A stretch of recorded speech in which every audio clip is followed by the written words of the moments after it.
ভয়.com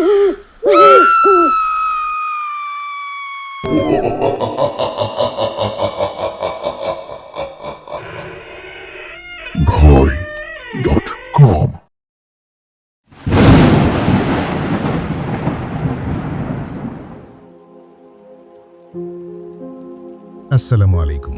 আপনাদের অনেক অনেক স্বাগতম ভয়.com ইউটিউব চ্যানেলে। আশা করি আপনারা সকলেই অনেক ভালো আছেন এবং সুস্থ আছেন। কথা না বাড়িয়ে আমরা সরাসরি চলে যাব ঘটনায়। আশা করি আপনারা শুরু থেকে শেষ পর্যন্ত আমাদের সাথে থাকবেন। ভয়.com আসসালামু আলাইকুম। আমি মোহাম্মদ রাফায়েত। আমার বাসা নীলফামারী জেলার চওড়া বড়গাছা উপজেলার টুপামারি গ্রামে। আজকে আমি যেই ঘটনাটি বলবো সেটা আমার বন্ধুর মামার সাথে ঘটে যাওয়া একটা সত্য ঘটনা। ঘটনাটি আমি আমার বন্ধুর কাছ থেকে শুনেছিলাম। আমার বন্ধুর মামার নাম রাশেদ। তিনি পেশায় একজন ট্রাক ড্রাইভার। বাংলাদেশের উত্তরাঞ্চলের এক নির্জন হাইওয়েতে ঘটেছিল ঘটনাটি। আর কথা না বাড়িয়ে ঘটনায় যাই। ঘটনাটা 2019 সালের ডিসেম্বরের। হাড় কাঁপানো শীত। রাশেদ সাহেব ট্রাকে করে ঢাকা থেকে মালামাল নিয়ে যাচ্ছিলেন পঞ্চগড়ের উদ্দেশ্যে।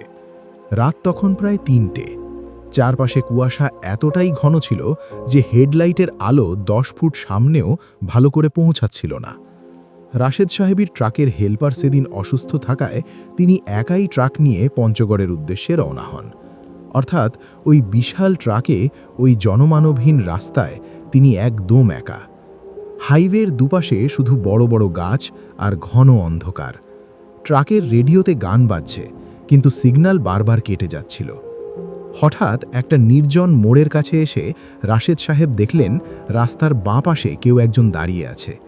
এই দুর্যোগপূর্ণ রাতে ঘন কুয়াশার মধ্যে একটা মানুষ দাঁড়িয়ে আছে। রাশেদ সাহেব মানবিকতা দেখিয়ে ট্রাকের গতি কমালেন।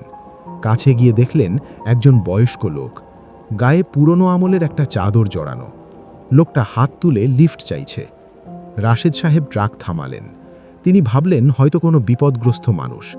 দরজা খুলে তিনি লোকটাকে পাশের সিটে বসালেন। রাশেদ সাহেব খেয়াল করলেন যে লোকটা ট্রাকে ওঠার পর থেকেই গাড়ির ভেতরে হঠাৎ ঠান্ডাটা যেন অস্বাভাবিকভাবে বেড়ে গেল। রাশেদের মনে হলো যেন কেউ ফ্রিজ খুলে দিয়েছে। লোকটার গা থেকেও একটা অদ্ভুত গন্ধ আসছিল, ভেজা মাটি আর পচা ফুলের গন্ধ মেশানো, বমি আসার মতো গন্ধ। রাশেদ লোকটাকে জিজ্ঞেস করলেন, চাচা, এত রাইতে এই তুফানের মধ্যে কই যাইবেন? লোকটা কোনো উত্তর দিল না, শুধু সামনের রাস্তার দিকে তাকিয়ে রইল। রাশেদ ভাবলেন হয়তো শীতে জমে গিয়ে কথা বলতে পারছে না। ট্রাক আবার চলতে শুরু করল। মিনিট 15 কাটার পর রাশেদ সাহেব লক্ষ্য করলেন এক অদ্ভুত ব্যাপার। ট্রাকের ড্যাশবোর্ডের আয়নায় তিনি নিজের মুখ দেখতে পাচ্ছেন, কিন্তু পাশের সিটে বসা লোকটার কোনো প্রতিবিম্ব আয়নায় পড়ছে না। প্রথমে তিনি ভাবলেন হয়তো তার চোখের ভুল। তিনি ভালো করে তাকালেন। না, আয়নায় প্যাসেঞ্জার সিটটা খালি দেখাচ্ছে, অথচ তার পাশেই লোকটা বসে আছে। রাশেদের মেরুদণ্ড দিয়ে একটা হিমশীতল স্রোত বয়ে গেল। তার হাত পা অবশ হয়ে আসতে চাইল। ঠিক তখনই লোকটা মুখ খুলল, কিন্তু সেই গলা কোনো মানুষের স্বাভাবিক গলা নয়। মনে হলো যেন কোনো গভীর কুয়া বা পাতাল থেকে শব্দটা আসছে। লোকটা ফিসফিস করে যান্ত্রিক স্বরে বলল, সামনের বাঁকটা সাবধানে। এ কথা শুনে রাশেদ ভয়ে ব্রেক কষলেন। ট্রাকটা রাস্তার মাঝখানে দাঁড়িয়ে পড়ল। তিনি পাশের সিটে তাকাতেই দেখেন সিটটা খালি, কোথাও কেউ নেই। দরজা খোলারও কোনো শব্দ হয়নি। গাড়িও চলন্ত ছিল, কিন্তু লোকটা উধাও। রাশেদ সাহেব এবার ঘামতে শুরু করলেন, শীতের মধ্যেও। তিনি আল্লাহর নাম নিয়ে আবার ট্রাক স্টার্ট দিলেন, কিন্তু আসল ভয়াবহতা তখনও বাকি ছিল। ট্রাকটা যখন সেই নির্দিষ্ট বাঁকটার কাছে পৌঁছল যেটার কথা লোকটা বলেছিল, রাশেদ দেখলেন রাস্তার মাঝখানে একটা ভয়াবহ অ্যাক্সিডেন্ট হয়েছে। একটা প্রাইভেট কার দুমড়ে মুচড়ে গাছের সাথে লেগে আছে। পুলিশ আর ফায়ার সার্ভিস মাত্র এসেছে। রাশেদ ট্রাক থামিয়ে নিচে নামলেন। পুলিশ অফিসারের কাছে গিয়ে ঘটনাটা দেখার চেষ্টা করলেন। তিনি দেখলেন স্ট্রেচারে করে একটা লাশ বের করা হচ্ছে। লাশটার দিকে তাকাতেই তিনি যেন তার নিজের চোখকে বিশ্বাস করতে পারলেন না। স্ট্রেচারে থাকা ওই মৃতদেহটি ঠিক সেই লোকটির যাকে তিনি 15 মিনিট আগে নিজের ট্রাকে লিফট দিয়েছিলেন। সেই একই চাদর, সেই একই চেহারা। পুলিশের কাছে খোঁজ নিয়ে জানা গেল এই অ্যাক্সিডেন্টটা হয়েছে রাত 1টায়।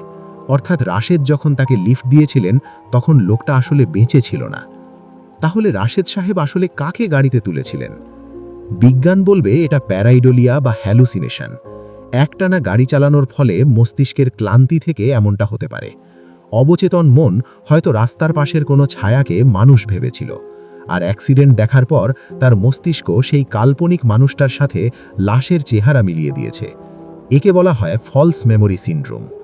আসলে সত্যি বলতে সব কিছুর ব্যাখ্যা থাকে না, আর বিজ্ঞান দিয়ে সব কিছুর ব্যাখ্যা করাও সম্ভব নয়। এই বলে তিনি তার ঘটনা শেষ করেছেন। ঘটনাটি আপনাদের কেমন লেগেছে কমেন্টের মাধ্যমে জানাতে ভুলবেন না। যদি ভালো লেগে থাকে তাহলে লিঙ্কটি শেয়ার করুন আপনার বন্ধু-বান্ধব এবং পরিচিতদের সাথে। এমন আরও ঘটনার জন্য চ্যানেলটি সাবস্ক্রাইব করুন। আমাদের সাথে ঘটনা শেয়ার করতে চাইলে মেইল করুন bhoy.com.story@gmail.com-এ।